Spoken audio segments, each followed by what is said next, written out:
Club. The publication of the first edition of the Guide to Assisting Students with Disabilities, Equal Access in Health Science and Professional Education back in 2015 turned out to be a helpful guide for those of us working with students with disabilities in health science and professional education. That is so true, Jan. And under the leadership of such organizations like AHEAD and the Coalition for Disability Access in Health Science Education, communities of disability resource professionals were able to learn from each other.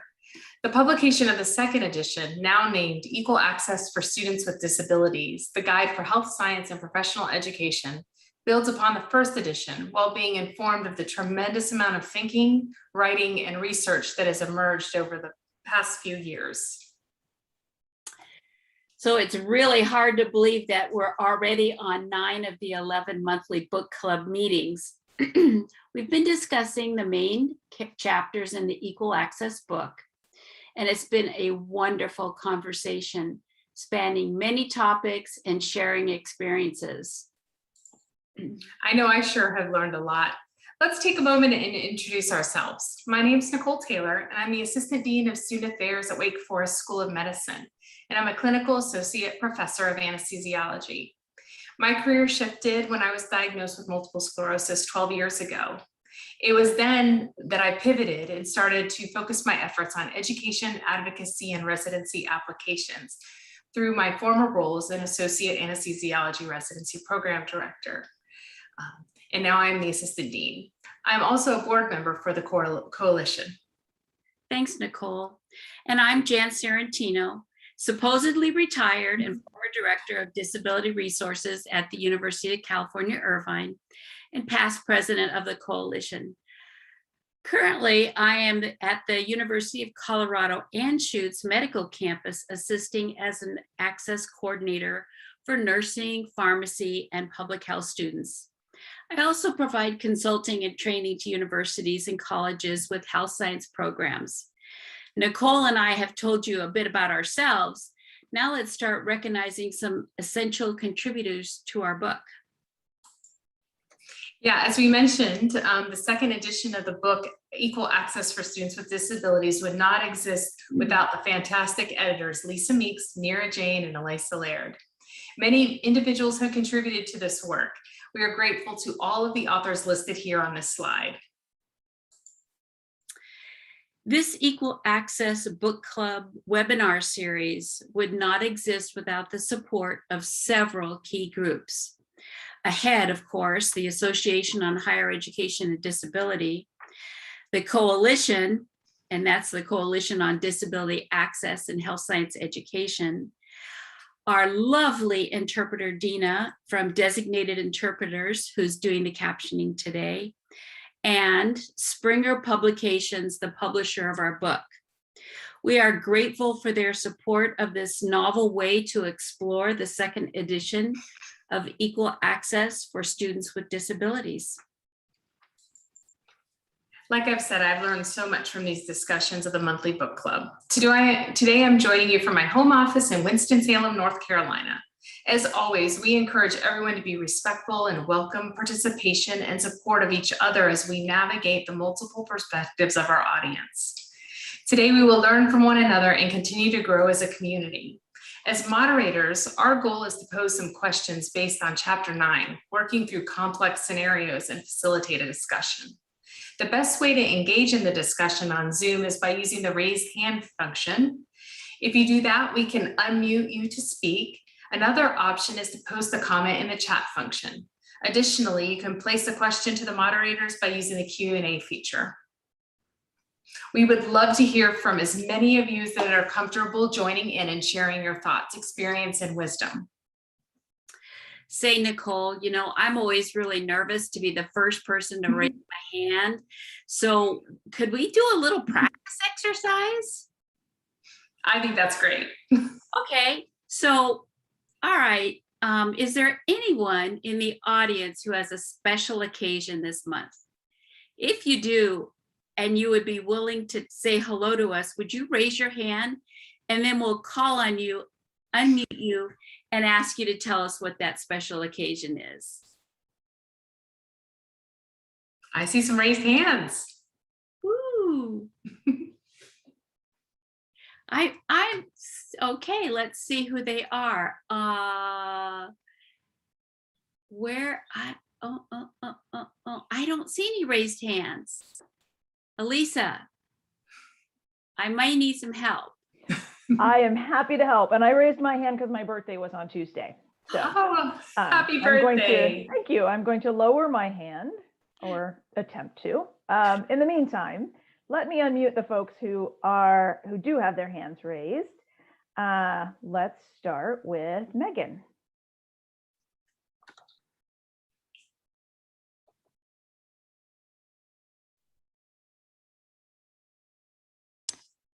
Megan, you're live. Can you hear us? Megan.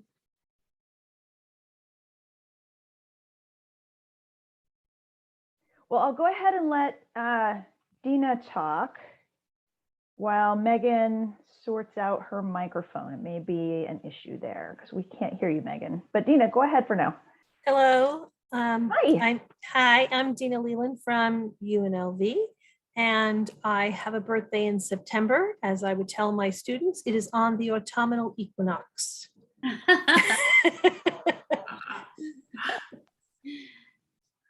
Megan, are you able to unmute your mic and share with us?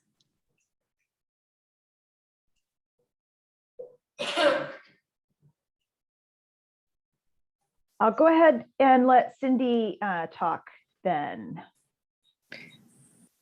29 years ago, September 3rd was on Labor Day, and I was in labor on Labor Day 29 years ago. That's a good one.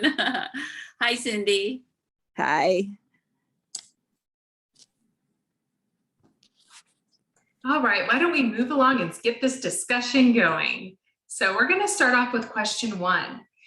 So we have a series of questions tonight. We have 7, so we'll try to work through as many as we can. When dealing with complex scenarios, a DRP must determine and address the access barrier facing a student and then take action to work to ensure the barrier is rectified.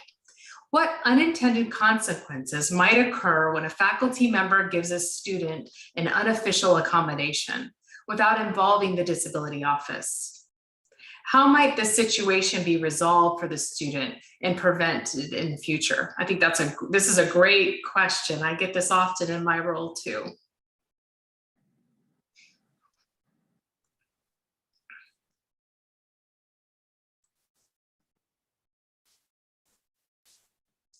See some raised hands, so we will have Elisa help unmute you if you'd like to speak and share your insight with us.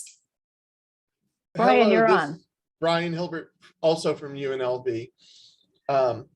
If a faculty member were to grant an accommodation without our office, they may not understand the unintended consequences of that decision. And it might, just because one instructor thought it was appropriate for part of their course, does not mean that it will be appropriate for all aspects of the student's program and courses going forward, which can lead to a lot of confusion and hurt feelings. Brian, I can tell you're speaking from a wealth of experience in that answer. Yeah, I agree with everything you said. Who else would like to chime in?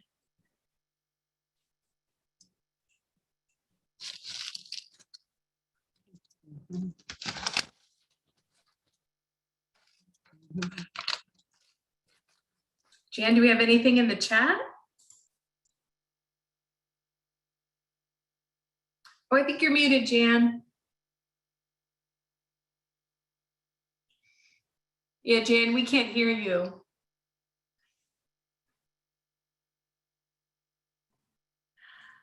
I don't see anything in the chat on this question, and hopefully someone will pop up their hand. Laura Bulk raised her hand. And Lisa, I'm so sorry. I'm trying to, oh, here we go. There we go. Laura? Good afternoon. Are you able to hear me? Yes. Okay, good. I'm calling from Musqueam territory up in Canada. And I think one of my concerns when a faculty provides accommodations on kind of an informal basis is that this kind of perpetuates this process by which disabled folks are depending on sort of the benevolence of people in power to enable access. And so, you know, you won't always have the benevolence of someone in power to co-create access in an environment with you.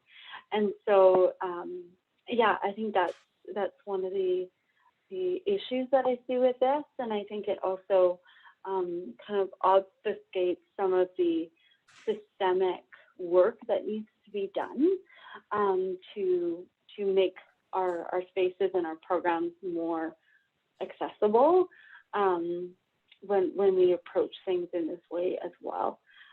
So a couple of my thoughts. Okay, we have another person, Dr. Lisa Meeks, who's raised her hand.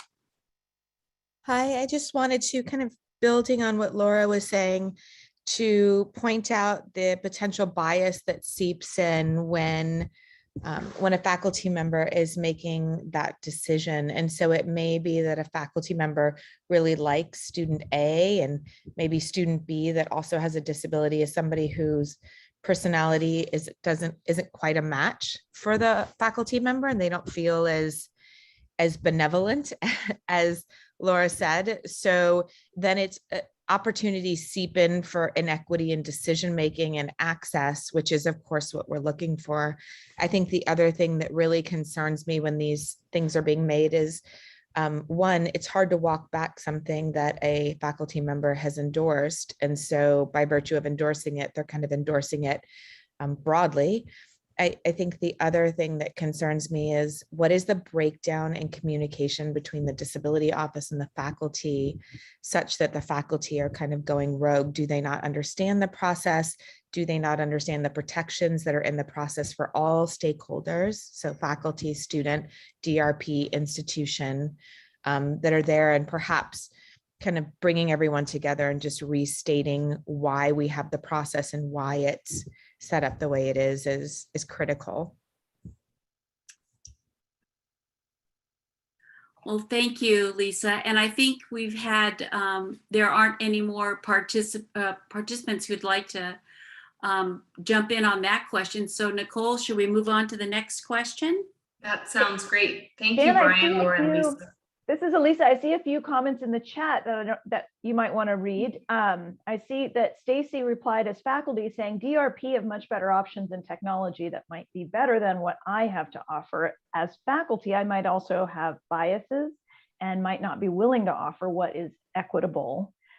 Christina added that fairness issue among the other students that may not require accommodations is an issue. And Brian added, if an unofficial accommodation were causing issues, we would try to review and revise it through the official process. We do training with faculty to try to avoid people operating outside of the process. That's an important point.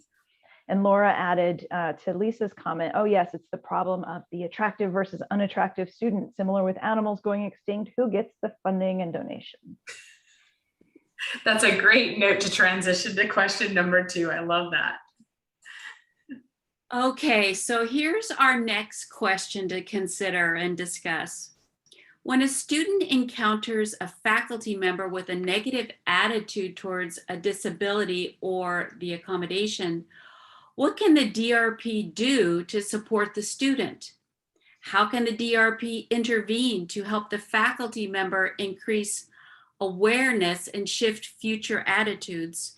And then what actions can be taken on campus to prevent other faculty members from responding similarly?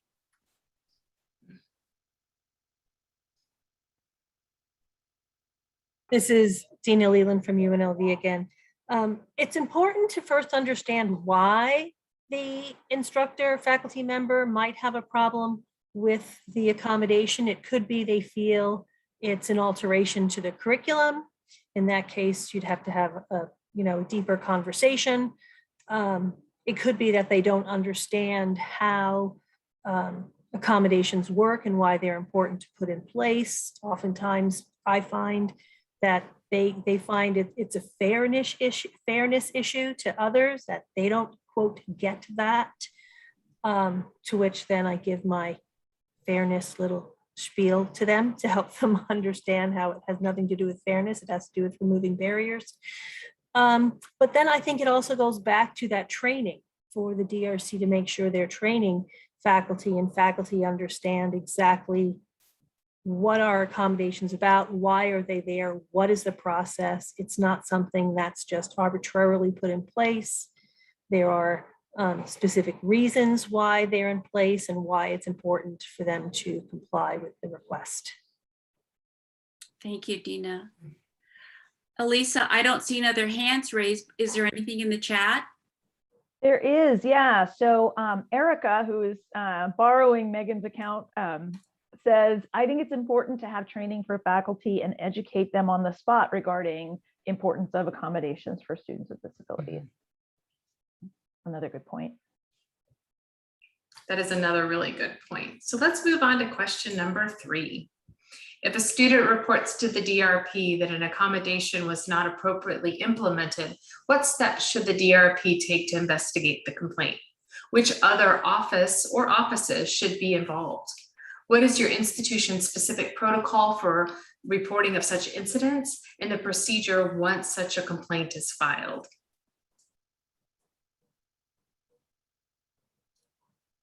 All right.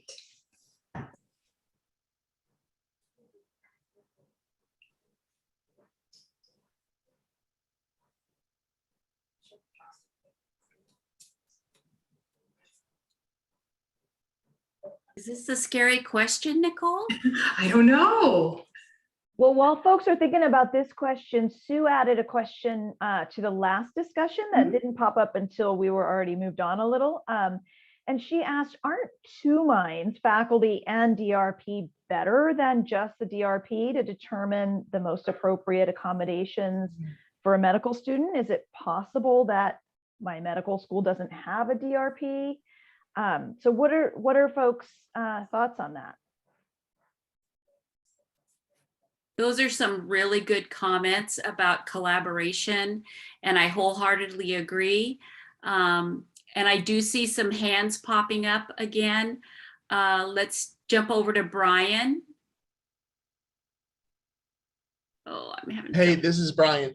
So about question 3, it would depend who on your campus is authorized to look into concerns. On my campus, my staff and I can look into those concerns if it's low level. So the question I always ask myself is, can I gather enough information and resolve this concern within my office, or do I need to seek assistance like from counselor, like from our EEO office?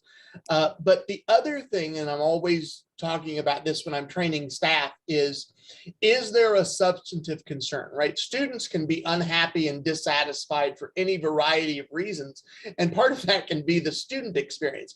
But is there a disability-related concern that should be addressed or should have been addressed differently? If that answer is yes, then it's figuring out, right, what happened, what went wrong, how are we going to get it right, and how are we going to do our best to make the student whole? And separating out, oftentimes when these things come, students will come with a laundry list of concerns, right? Everything's wrong about everything. Well, my area of everything is very narrow. So I'm trying to separate out what I'm supposed to deal with, make sure that's dealt with, and then make sure they get referred on to whoever else they need to speak to about those other concerns. That's great, Brian, and so true. Dina, your hand is raised. Yes, can you hear me? You can. All right, go ahead. I think, along with Brian, I find also sometimes students don't understand, even though we explain it to them, what the accommodation really means in application. I actually had this conversation yesterday where a student came to me and felt like their accommodations were not being effectively applied. And so had a conversation with them and instructors and discovered that they are actually being applied correctly. And the student just didn't have a good understanding of what that application should look like in the new setting. So sometimes that is a problem. And regarding the chat question, two minds better than one with faculty and DRPs. Sometimes that's true if they understand what accommodations should look like when they're applied. And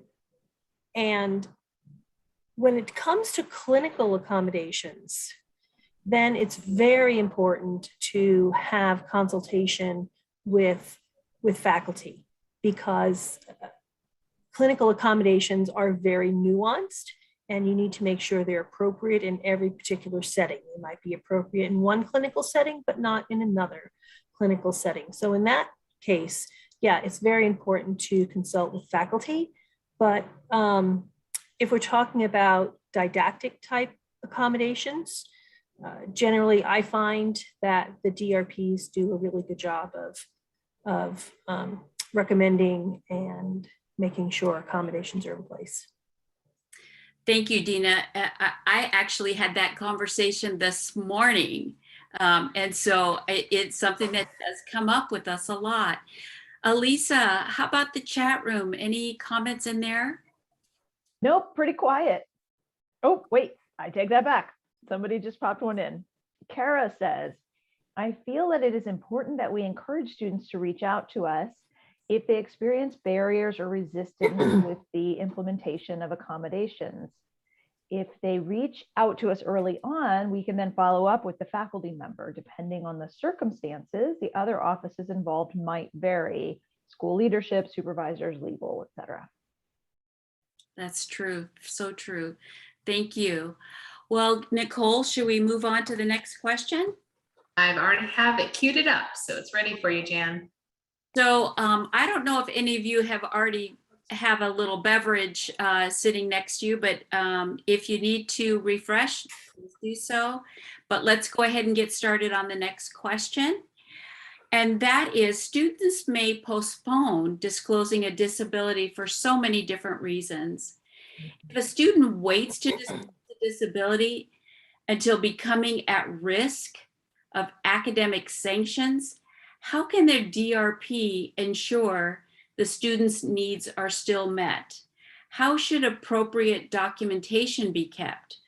What actions can be taken on campus to promote inclusion and help destigmatize disability so that students feel comfortable disclosing early and seeking accommodations?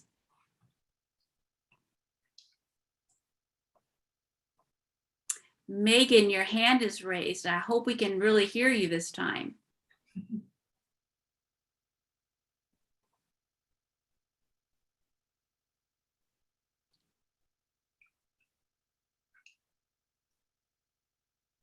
Megan, if you're struggling with your microphone, we would love to hear your thoughts in the chat.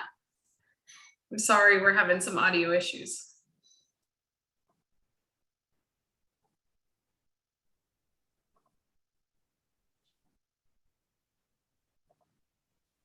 Can you hear me? Yes. Oh, good. Well, this is the other Megan.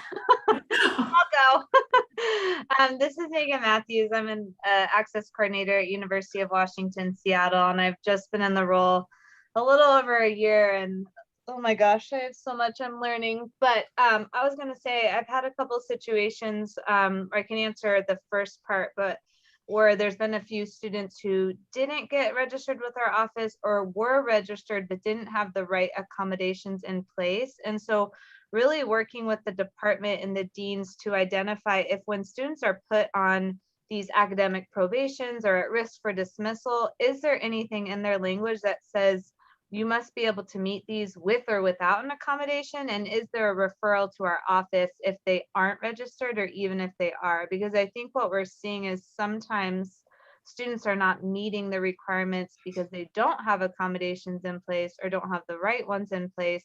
And so there's been two students in particular I've worked with to say, okay, let's look at what they're putting, the plan that they're putting in place, and what accommodations would you need to be able to meet these. And so working with then departments going forward to make sure in their literature, in their disciplinary language, all of that, that there's something that points students to these resources to ask for it. They still have to be willing to come forward and ask and then utilize the accommodations, but at least then we know we've given them a chance to meet those, whether they have them in place or not. And then there's some things that are outside of the accommodation realm, right, that are just professional standard. Like there isn't an accommodation that I can give you that says you shouldn't go missing for 4 hours a day. Like, I don't know what you're doing, like, let's talk about that. But I think that's some of the ways we've tried to be more proactive with promoting that and being inclusive to students. And then I've been doing a ton more orientations in the beginning of the year for incoming student groups to just introduce them to us, let them know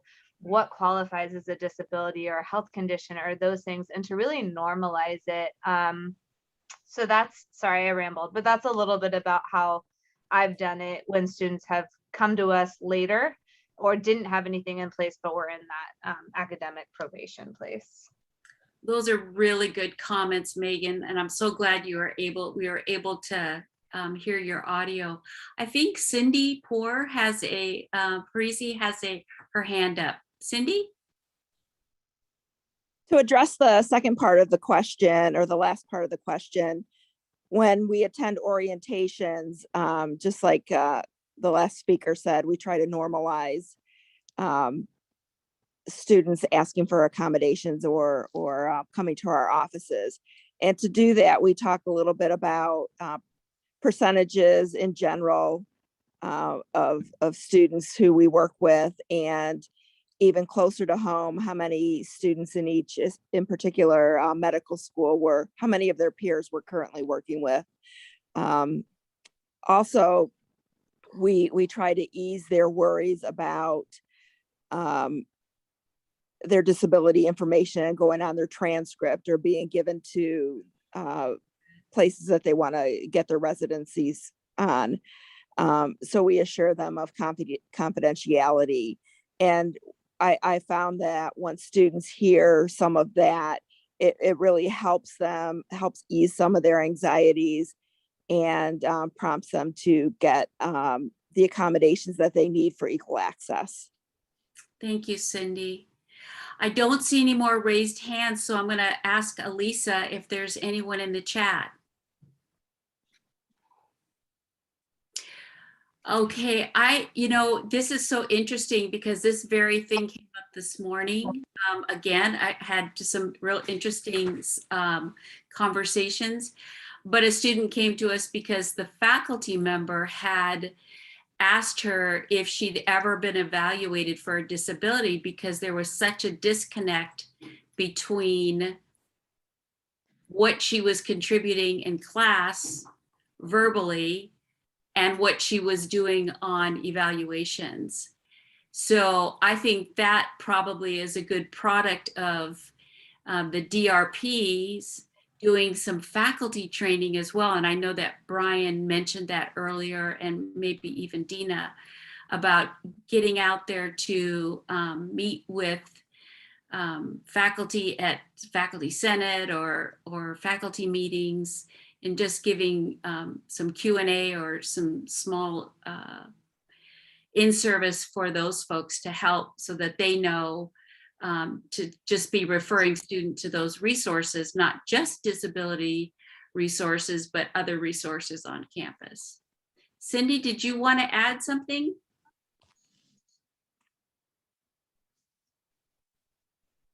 Maybe not. Okay.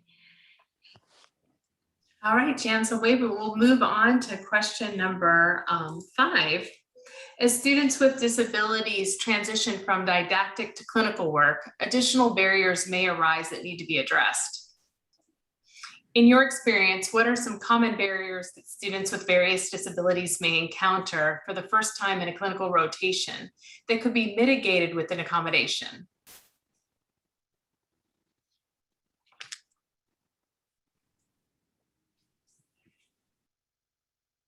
This is always a stressful time as I'm advising students and they're moving from the classroom to the clinical environment. So it'll be an interesting discussion here.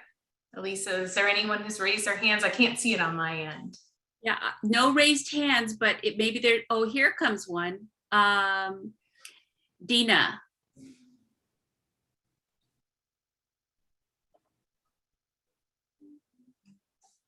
Okay. I find a challenge moving from didactic to clinical is sometimes the students are not realistic about the accommodations they may need in a clinical setting. So even though I frequently ask, clinicals are coming up, do you think you might need accommodations? They say no.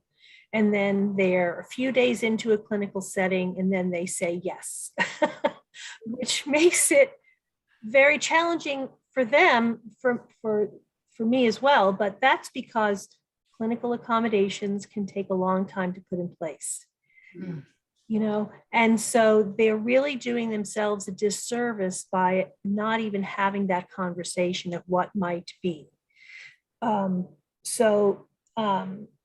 really trying to help the students be aware of what might be available, experiences I've had with students with similar diagnoses in a clinical setting, and just give them some ideas.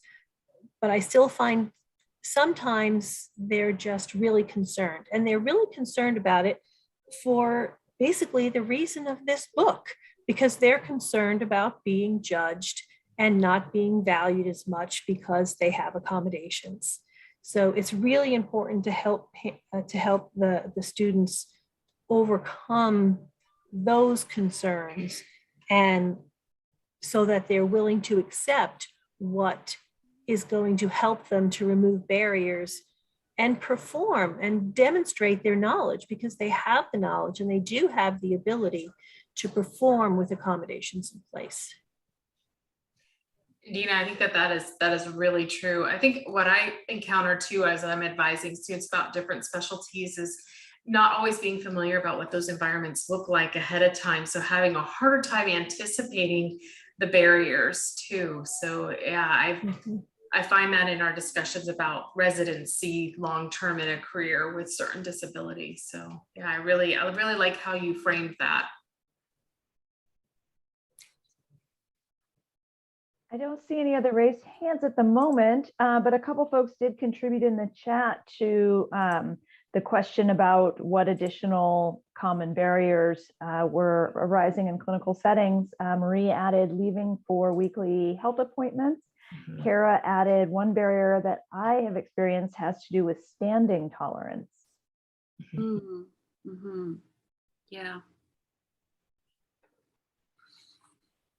Yes, those are both very, very good. So anything else? One last chance to chime in on this question before we move ahead, Jan. I see that Megan added one more comment just now. You can encourage an orientation for the student prior to starting in clinic so that they can see what some barriers might be. Yes, a little shadowing experience. That's a great idea. Okay, Nicole, let's go ahead and present question 6 for everyone's discussion. And that a student with a disability may need to take time off from school to take care of disability-related health issues. Another thing that came up today, this very day. Yikes. So what are some of the challenges students may associate with taking a leave of absence or a LOA? What is your institution's policy on LOA? And what are some creative accommodations that may allow a student some flexibility to remain in school by providing the opportunity to fully demonstrate the competencies required in each course? How might these creative solutions differ if the student is in the didactic curriculum versus the clinical curriculum? This is a loaded question, Jan. Well, we got a lot of smart people out there. We sure do. good experience, and I'm really hoping to hear from Mhm. more voices out there.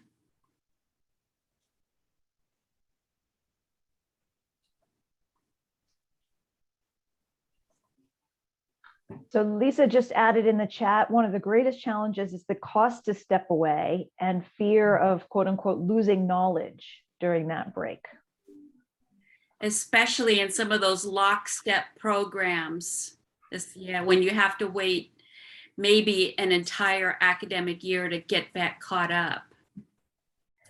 So Jan and Nicole, how would you help a student who had concerns about the costs, and that could be costs financial, or it could be costs, personal costs of stepping away for some chunk of time, or that fear of losing knowledge during the break? Well, I can speak from the perspective of, say, the nursing program. Stepping away for a period of time and then waiting a year to come back. Losing knowledge is a real concern.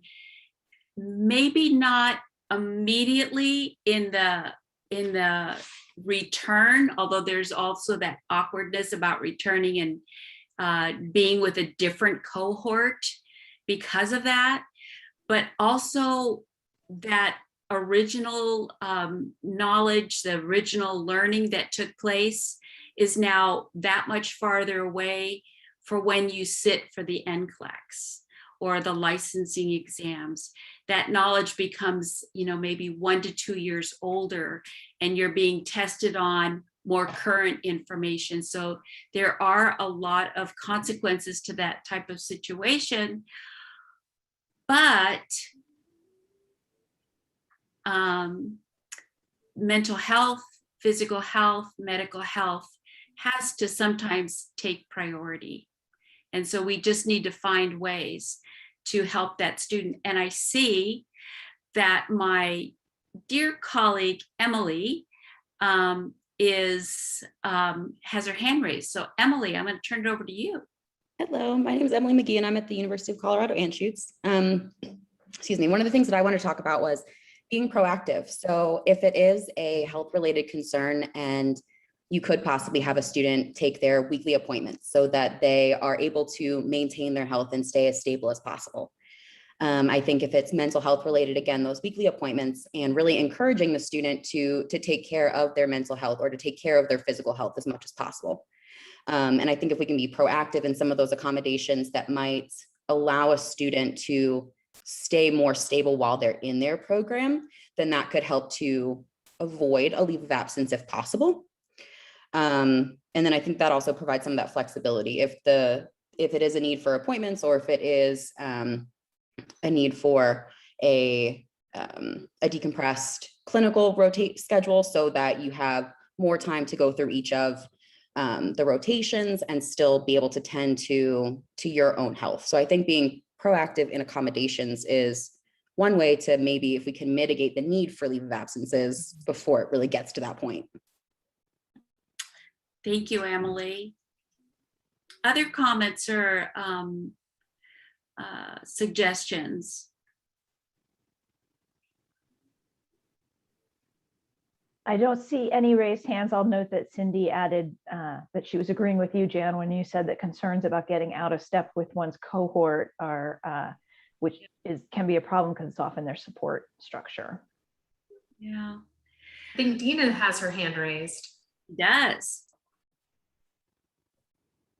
It's also important for students to understand if they are struggling academically and at risk of failing and then not being invited back to the program, that oftentimes a leave of absence is better, especially if the reason for their possible failure is disability related.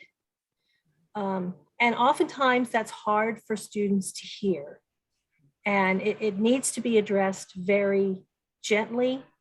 And oftentimes they need to hear it more than once before they actually hear what you're saying. That it really is often in their best interest to take a leave of absence rather than failing out. Dina, that is so true. And if we look back to so many programs and their technical standards, professionalism is usually one of the components, and being able to express yourself to your faculty member and being proactive, like Cindy was talking about, and Dina, that really could fall into that professionalism competency. And so it is really imperative that students get that message, not only from us, but also even from their technical standards. Jan, too, I'd like to piggyback. One of the things that I find with the students is they're really afraid of like how this is going to look down the road to residencies, because there is a little box on the application where they can kind of weigh in about the leave of absence. And one of the things that I really stress with the students is the importance of that insight of needing to step away and taking care of themselves and being able to step back fully into the program. And, you know, it's a lot easier to put a narrative in that box explaining their leave of absence. So I definitely encourage that too. So I think that's one thing that I find with a lot of students is they're really afraid about how it's going to look later. And I really stress the importance of taking care of themselves and being able to say in that box that they, you know, have come back now and have taken that leave, but, you know, are ready for the curriculum and the rigors of residency. So. Oh my gosh, that, yes. And I was just recently talking with a student who was in this very situation and doing very well academically, but had to take a medical leave of absence because of a physical disability. And his advisor in medical school was able to write a supplementary letter of support to add to the match information, say, you know, great student, great clinician, had to take this leave of absence, came back, got right back, you know, and so, you know, if you have good if you're using good professionalism while you're in the program, you know, that's another plus for your advisor to be helping you out. Dr. Lisa Meeks has her hand raised. I just wanted to add one thing to what Nicole was saying, and I'm not going to take credit for it because it comes from my previous boss, Dr. Maxine Papadakis, who is at UCSF, who was amazing with students. And one of the things that she used to say that I thought was so important was she kind of flipped the focus. And what I mean by that is, instead of saying, what is it going to cost you if you step out, was what is going to happen? What are the consequences if you stay in?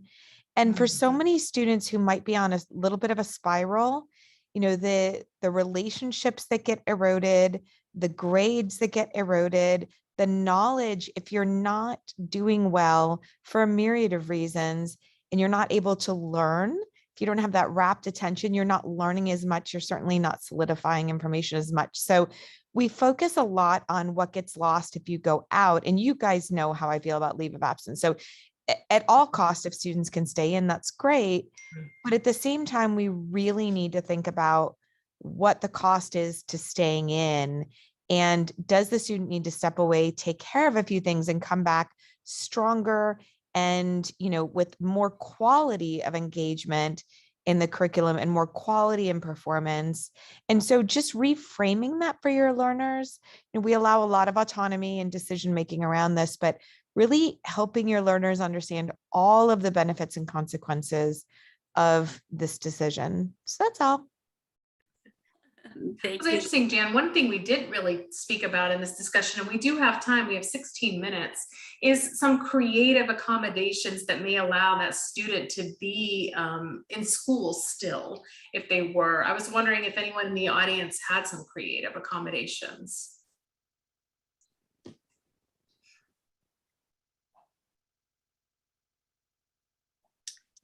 I know you have them. I'm just waiting. There's one. Dina.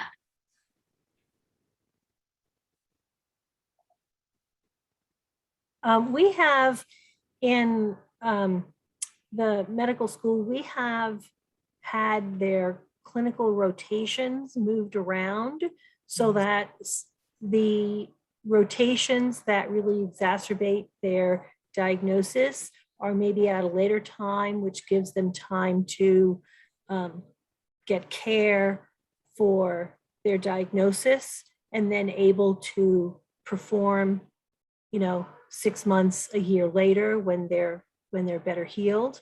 We have found good progress, good outcomes with doing that, even though it's challenging for the medical school to rearrange, clinical rotations. They have done it, and we have found success with that. Thank you for sharing that, Dina.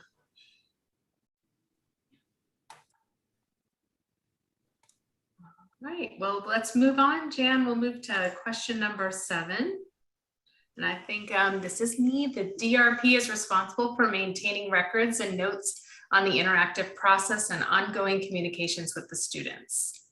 In the event that a new DRP arrives and finds an office lacking complete records, what actions could be taken to ensure the records are kept meticulously moving forward?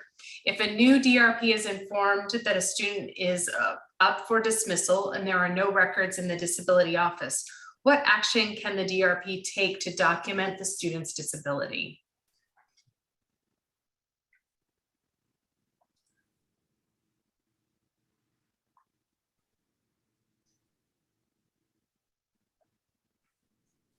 So I guess this has never happened on any other campus except ones that I've been involved with, Nicole. Oh no. Go to everybody else's school. And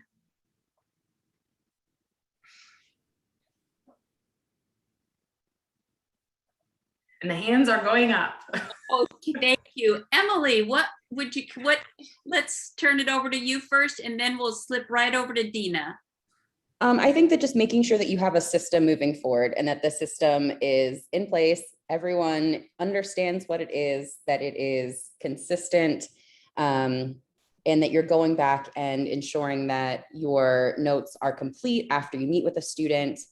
And then I think if there were a student up for dismissal or just a student coming to the office in general and saying that they have received accommodations in the past, but you don't have anything, I think just trying to walk through and find out from the student what they report has already taken place. What accommodations do they report that they've received? Who has implemented those accommodations? Because then you could reach out to those faculty members and see if maybe they ever received a notification via email that they could share with you. So you'd be able to have at least some historical documentation. Thanks, Emily. Let's move on to Dina and then Brian. I would, if there were no records, which I actually can't imagine,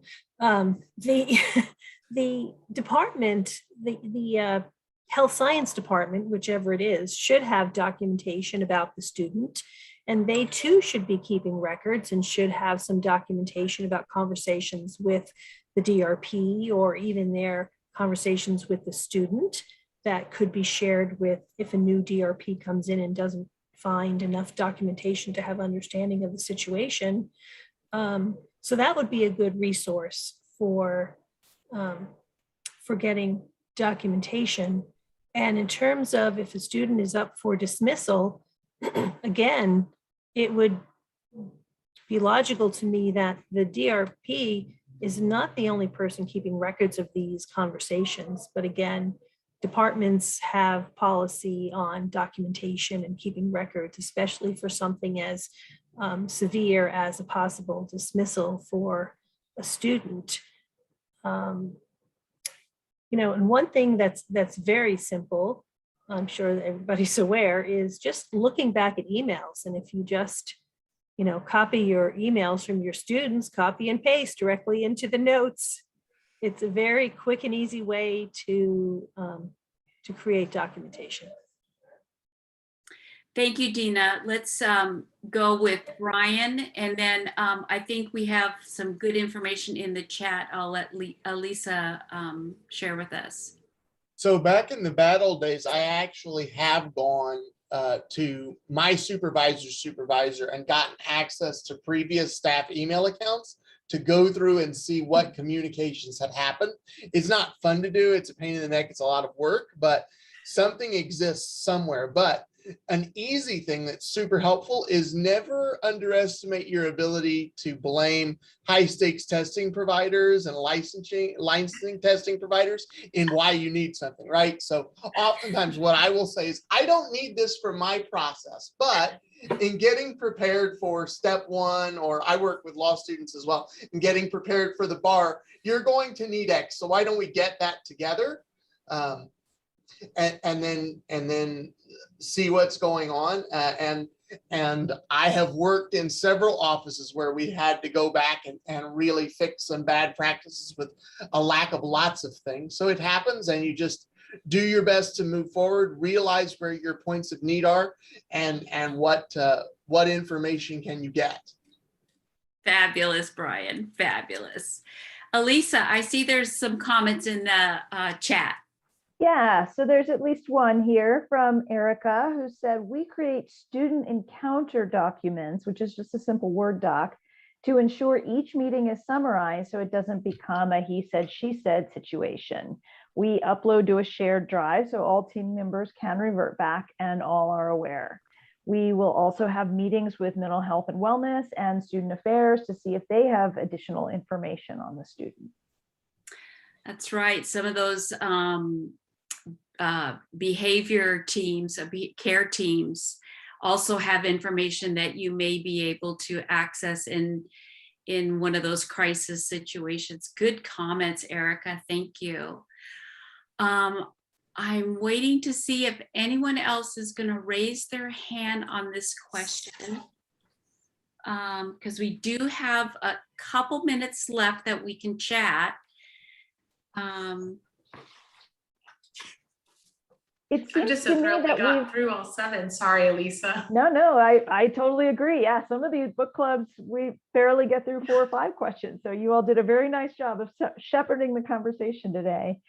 I was going to suggest that there's been a few times where people have identified a barrier, and we didn't necessarily talk through what the potential solutions for that barrier might be, what kind of accommodations may be appropriate, of course, depending on the student and their individual needs. But I don't know if there's a couple that jump out, Jan and Nicole, in your memory, or if anybody wants to quick type in the chat a particular barrier that you really are having a hard time figuring out what the best remedies might be, or approaches might be to try even. So this seems like a good brain trust, the folks who are on this webinar right now, to get some really good suggestions while we're all here in the next 5 minutes.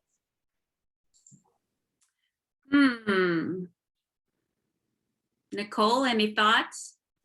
No, I think that that's a great idea about the barriers. I mean, I was actually speaking with he's a fellow, but we also have a student about difficulty getting the clear masks. And I was wondering if other people at other institutions have known to have struggles, because we've been having some struggles getting some of those. I don't know, inventory is just low in North Carolina, or Dina has her hand up. In terms of the clear masks, in our dental school, they struggle with using the clear masks in a clinical setting, even though they're the same masks that we provided and are being used in our hospital setting. But our dental school says, and I'm not saying they're wrong, but that they don't meet their standard for the masks in the dental setting. So that's very challenging, because we do have a few students who are hearing impaired, and those clear masks really help them. So we found workarounds for that, but that was a challenging obstacle. Yeah, Dina, that was half of the struggle that we were having as well in the operating room. So very similar, I think, environment.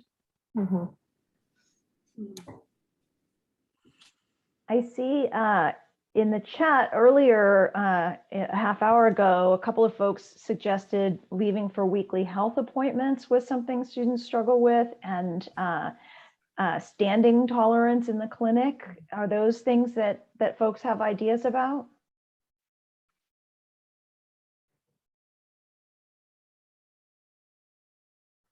So we have a couple of students with that situation of the standing tolerance, and we're finding that using the cane stool really helps with their mobility and being able to sit very quickly in almost any setting. You know, even if they're rounding with their attending, they can sit. It turns out to be an extra long patient visit, and they can use their cane stool to sit down for part of it.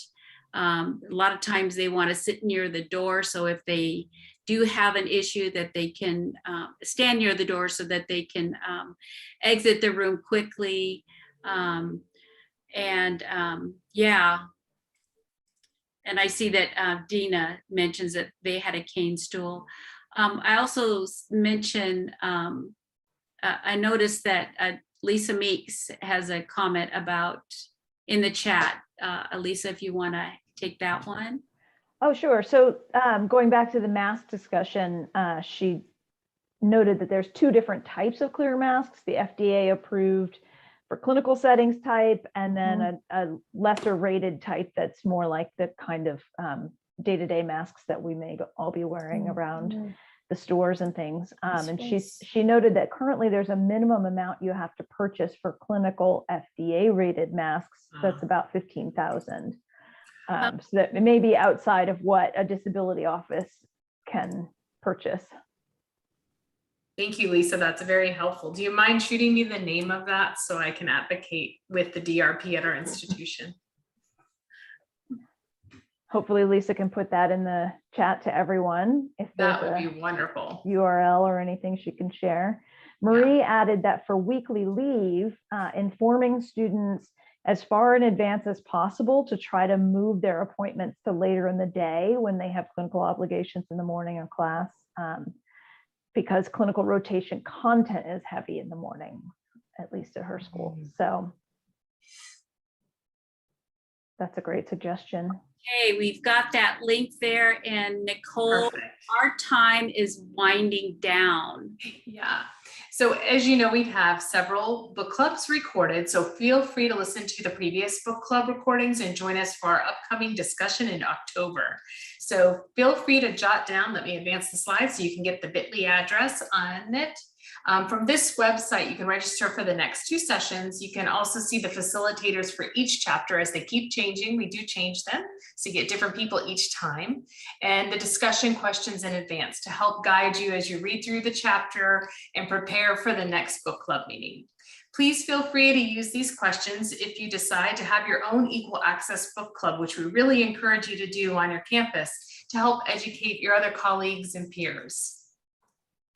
So let's talk just a second about the book. You can get a copy of the book through Springer Publishing, their website, with the discount code found on the registration page. And I think that was Book Club 25, if I remember correctly, but I don't know. So you'll have to go to the registration page again. But just want to remind you that oh yeah, it is on there, Book Club 25.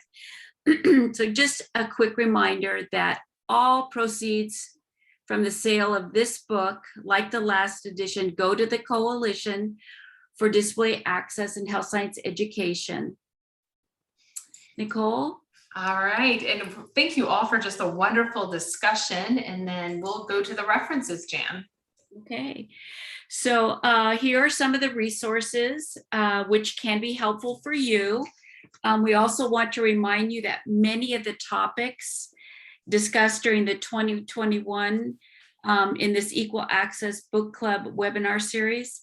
Next month, we cover chapter 10, Debunking Myths. And I'm going to tell you, I don't think you're going to want to miss this one, because I have used this information so many times in talking with faculty and and administrators. So that's going to be debunking myths and addressing legitimate concerns, facilitated by Christine Lowe and Joe Murray.